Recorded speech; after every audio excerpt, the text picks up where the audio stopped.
Here are some features that are found in the upper course of a river and how they are formed.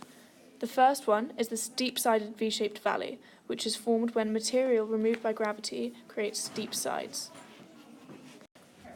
The second feature is interlocking spurs. The river curves around the resistant rock to use as little energy as possible. Interlocking spurs are a number of projecting ridges that extend alternately from opposite sides of a V-shaped valley. The third feature is potholes. They are formed when sediment and other material carried by a river scours the bed. The potholes are deepened when turbulent flow causes load material to spin around and erode through abrasion or corrosion. The fourth feature is rapids. These are formed by vertical erosion, corrosion, hydraulic action, and solution.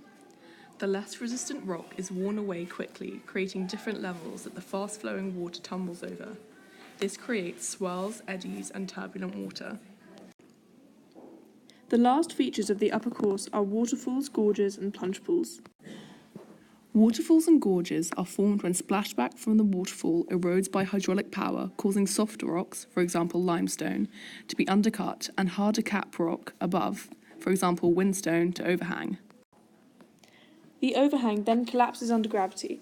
This causes the waterfall to retreat upstream, forming a steep-sided gorge of recession. We've got to learn about the upper course. It all starts at the river source. It'll wind through interlocking spurs to avoid hard rocks and outcrops. We're gonna ace our mocks and exams. But don't forget the rapids too, the waterfalls, gorges and plunge pools. Now we've moved away from the source. We're gonna skip to the lower course, to the lower course. These are the features of the lower course and how they are formed. The first feature is oxbow lakes. In a meander, erosion by hydraulic power and corrosion on the outside bend leads to the formation of a river cliff. On the inside bend, deposition builds up a river beach.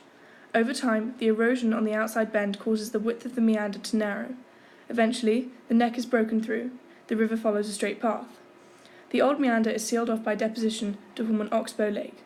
Eventually, the oxbow lake dries up and a meander scar is formed.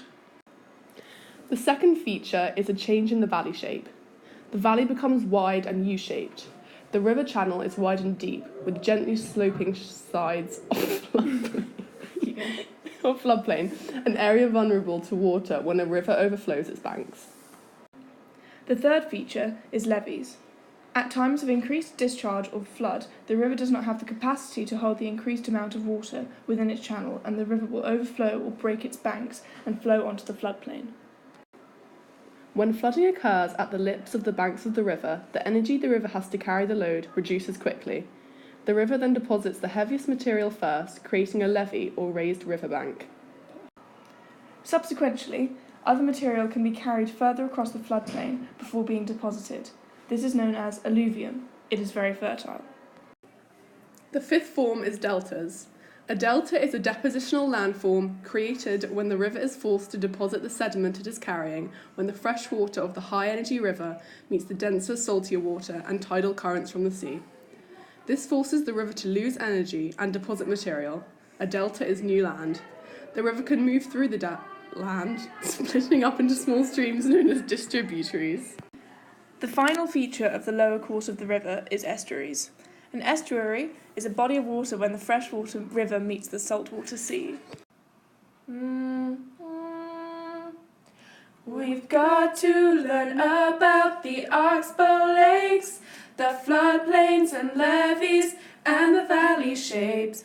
We've got to learn this to get that A. So let's sing this song, and we can learn our own way. What about deltas? What about all the estuaries? What about me? I am a distributary. Where are you from? I'm just a little stream that goes into the sea.